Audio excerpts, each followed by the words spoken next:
গুলশানের চামেলি নামটা এই যুগের সাথে এখনকার যে পরিবেশ আমাদের গুলশান নিয়ে অনেক অনেক ভিডিও দেখি আমরা ইউটিউবে ফেসবুকে নাম উঠানো দরকার ছিল। মিশা ভাই এত ছবি করে ফেলেছে।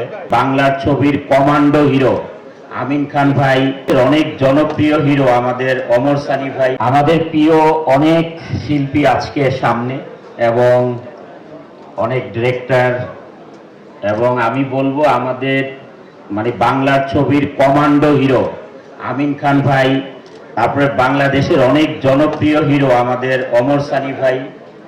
আর মিশা ভাইয়ের কথা তো বলারই দরকার নেই, গিনিস বুকে নাম উঠানো দরকার ছিল। মিশা ভাই এত ছবি করে ফেলেছে।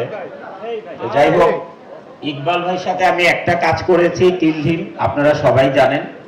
ইকবাল ভাইয়ের আইডিয়া ভালো। টাকা পয়সার চেয়ে বেশি দরকার হচ্ছে একটা মানুষ টাকাটাকে ইউটিলাইজ করা, মানে স্ক্রিনে যেটাকে দেখানো যায়। তো অনেকেই বলে ছবির বাজেট বেশি কিন্তু স্ক্রিনে খুঁজে পাওয়া যায় না, বাট ইকবাল ভাই যতটুকু খরচ করেছে কিলিমে আমি দেখেছি স্ক্রিনে সেটা দেখা দিয়েছে।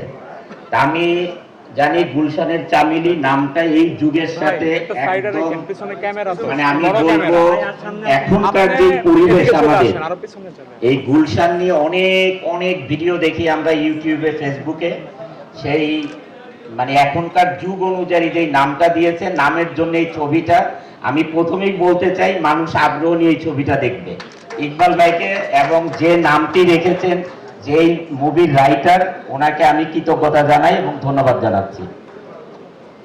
এবং আর এইখানে যারা এই ছবিতে অ্যাক্টিং করবেন, সিনেমা হলে যদি এসে টিকিট কেটে দেখেও যায় তাও টিকিটের পয়সা উঠে যাবে। এখানে যে এত লিজেন্ডারি যে অ্যাক্টররা রয়েছেন, অ্যাক্টার্স রয়েছেন, সবাইকে অনেক অনেক ধন্যবাদ। সবাই ভালো থাকুন। খোদা হাফেজ।